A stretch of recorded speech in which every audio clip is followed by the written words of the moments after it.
পৃথিবীতে আল্লাহ তাআলা যত নিয়ামত দান করেছেন, সমস্ত নিয়ামতের মধ্য থেকে পিতামাতা হলো সর্বশ্রেষ্ঠ নিয়ামত।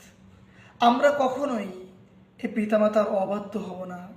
তারা আমাদেরকে যে কাজের আদেশ করবেন, আমাদের সাধ্যমতো সেটা আমরা পালন করার চেষ্টা করব।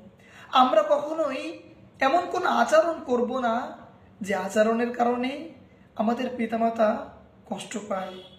আমরা সদা সর্বদা এমন এমন কাজ করব যে কাজের মাধ্যমে আমাদের পিতামাতা খুশি হয়। আমরা সদা সর্বদা এমন এমন কাজ করার চেষ্টা করব যে কাজগুলোর মাধ্যমে আমাদের পিতামাতা খুশি থাকেন। কেননা পবিত্র কোরআনুল কারিমে আল্লাহ তাআলা বলেন, তোমার রব তোমাদেরকে নির্দেশ করেছেন তোমরা আল্লাহ তাআলা ব্যতীত অন্য কারোর ইবাদত বন্দেগী করবে না এবং তোমরা তোমাদের পিতামাতার সঙ্গে সদ্য ব্যবহার করবে। এজন্য আমরা আমাদের যাদের পিতামাতা জীবিত আছে তাদের খেদমত করার চেষ্টা করব। আমরা চেষ্টা করব তাদের সেবা যত্ন করার।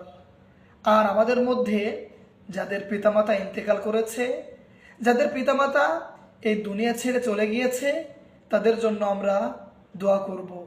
পবিত্র কোরআনুল কারিমে আল্লাহ তাআলা পিতামাতার জন্য দোয়া শিক্ষা দিয়েছে। আমরা সেই দোয়াটিই করব।